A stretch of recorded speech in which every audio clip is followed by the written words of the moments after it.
You know, I'm almost doing something that someone would probably call a giant set or a compound set, in the way of doing a tricep push down followed by a tricep reverse extension, and then a superset, because right behind that I'm going into standing barbell curls. At this point in this training session, I'm kind of pulling from a lot of different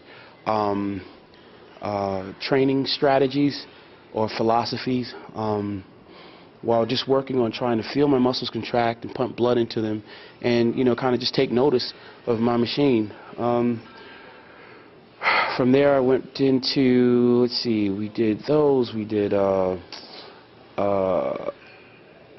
incline dumbbell extensions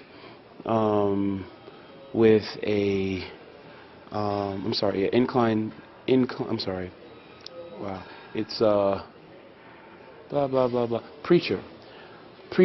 single preacher dumbbell curls with skull crushers. I did about 3 sets. From there, walked right into a movement for my bicep, a movement for my tricep, a movement for my bicep, a movement for my tricep.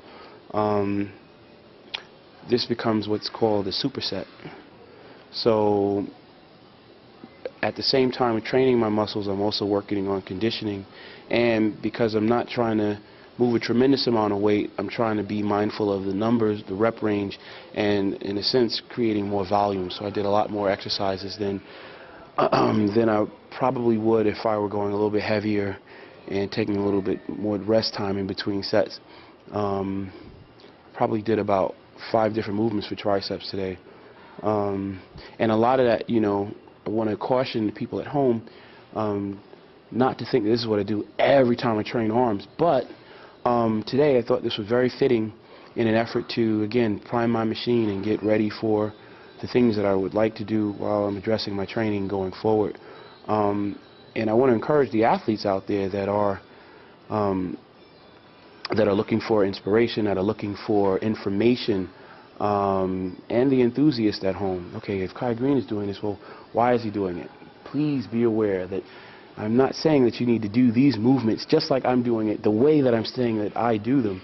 I'm trying to encourage you to be aware of the reasons why I'm doing it like this. Today is again my 3rd day back in the gym, as I begin to prime my machine, as I'm getting ready to, you know, get my preconditioning together. And at this time, this is what I need to do to, you know, work around my joints, you know, bring my system online, and start getting ready for the things that I will be doing as we go forward.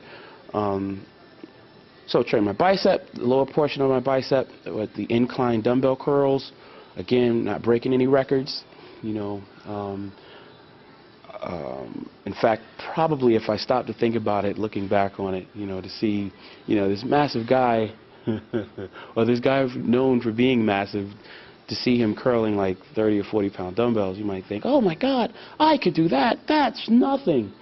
But in truth, what I want to encourage you to think about, if you should try this, is to imagine with each attempt to move the weight or the resistance, imagine being able to contract, or to use your mind to command the muscles to contract as intensely as if you were standing in the mirror posing.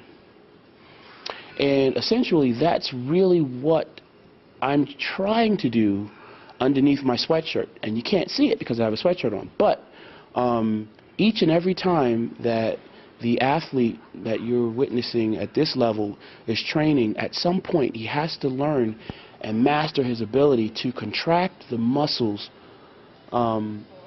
against the resistance. But the amount of resistance is not the primary focus. The primary focus is the connection with the muscle and the ability to contract it.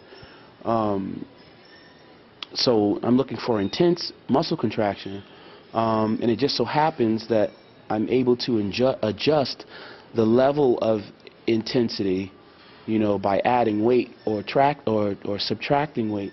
But again, the focus isn't the weight. The focus is my contraction. So I put this out there for the people that will grasp it, the people that will, think that, that there's a little bit more information behind the scenes. But that's really what it is.